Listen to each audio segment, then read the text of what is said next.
Well, the start of another cold morning, and as you can see, something to brighten our mood, we have a white EP3 Honda Civic TypeR in for a tune. It's had some modifications since we last seen it, including a Skunk2 Ultra Series intake manifold, and if you could just tell, yep, that's part of an FN2 engine in there. Yes, so anyway, it is different to the last time we've seen it. So again, with the custom tuning, here we go.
Okay, beautiful white JDM EP3 Civic, second of the week.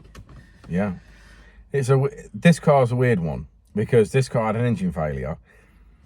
I think quite a catastrophic one, and it sort of had it's now not what it was. So obviously it would have been originally a K20A. From what I understand, or brief description, obviously he's added more mods to this car. So it's got an exhaust, it's got 4-to-1, got an exhaust system on it. I believe it's only 2.5 inch. Yeah, Fujitsubu. Yeah, he's got a Tegiwa letterbox airbox, which again is not the best mods as far as we're concerned. He fitted a Skunk2 Inlet Manifold to it, but the main changes are it's a K20 A2 bottom end now with an FN2 head with K20 A2 cams. So EP3 cams. EP3 cams. No, sorry, FN2 cams, beg your pardon. FN2 cams with the 59-degree VTC wheel on it. So there's a lot going on here. It's not anywhere near where it was originally. He said he did originally want to fit his A cams, but the guy says this has had a catastrophic failure. Do you really want to risk it in case obviously there's any damage to cam snaps? You've got a problem in you. Yeah, it makes sense. So it sort of made sense. So I think we're about on the same par that this car was previously. Yeah, we are. But obviously this is now a bit of a Frankenstein of different parts.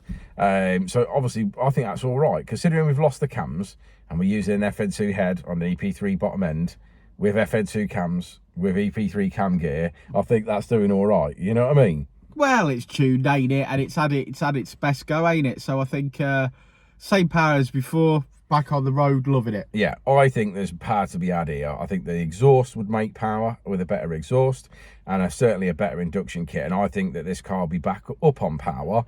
And then obviously you could look at going then for a set of drop-in cams to finalise it. I like the roar of an induction kit. You know, I really like the roar. I like to be able to vividly hear VTech through that code and stuff. The Tegiwa Leaf Eater sort of dulls that off somewhat for me. Oh yeah, it really does. You can, in this particular car's instance, you can almost not hear the changeover. You know what I mean? That's what I prefer. I mean, the fun of driving VTech is not just the feel and the drivability, but the noise. Yeah, the noise it makes. I really love it. So, but yeah, great car. Like I say, I think he's going to go away very happy. Hopefully we'll see it again with some more modifications and makes even more power. But for now, shall we go look at the graph? Yeah, let's have a look at the graph. Okay, so there's our finishing graph. Looking very nice indeed. What a beautiful car it is. Finishing on 235, not bad at all. Like I say, really nice car. Engine bay's looking lovely, isn't it? But thanks for sticking around to the end of the video, guys. Like and subscribe and all that jazz. If you're a continued YouTube supporter, thank you very much. If you're new, welcome to the channel. If you need anything, you can message us on YouTube or drop a comment. You can find us on Instagram, Facebook, or be old school and pick up the phone. We'd love to hear from you. But for now, peace out, and we'll see you on the next one, won't we, Rich? He did say we will indeed then. I said it before and I'll say it again. Life moves pretty fast.